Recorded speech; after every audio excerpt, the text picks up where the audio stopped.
Dobar dan, ja sam Akiko. Danas ću spremiti oyakodon. Oyakodon znači činjenja pirinča sa roditelje i dete, zato što sadrži piletinu i jaja. Materijal batak, jaja, luk, soja sos, šećer i voda. Skinite kođu sa bataka i isečite na komade oko 3 cm. Luk isečite na rebarca. Ako volite ljuti ukus, preporučujem da stavite togarashi. To je japanski ljuti začin.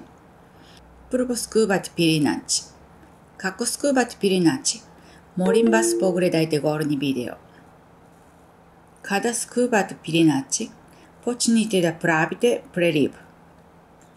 Stavite vodu, soja sos, šećer i luk na sredinu tiganja i kubati.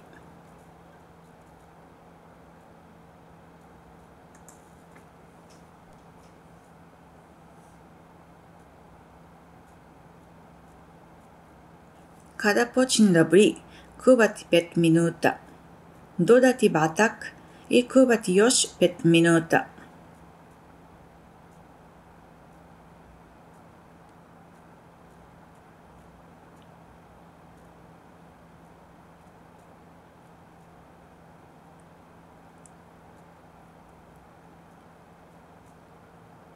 Dok kubate batak, izmešajte jaja.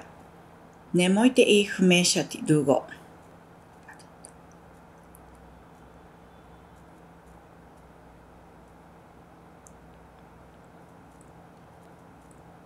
Stavite pirinča u činiju.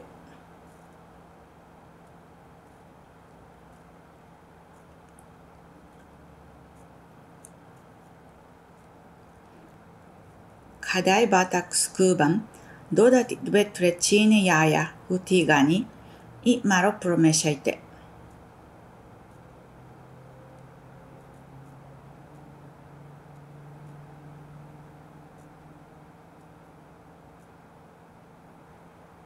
Stavite pokropac, smanjite temperaturu i kuvajte 2 minuta.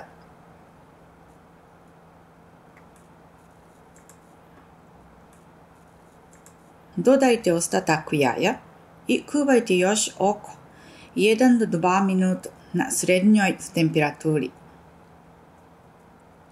Jaja ne bi trebalo da budu potpuno skubana. Ostavite malo nedokuvanog jaja.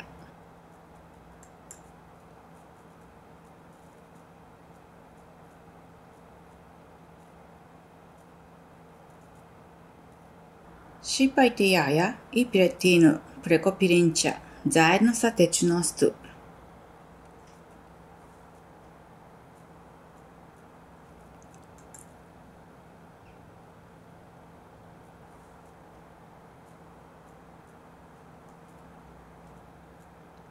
Peršun je samo dekoracija. Oyakodon je tradicionalni recept i možete ga probati bilo gde u Japanu.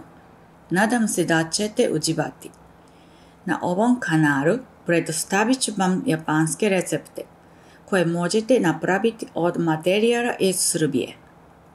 Bilo bi mi je drago da se registrujete i date vašu ocenu. Hvala vam na pažnji.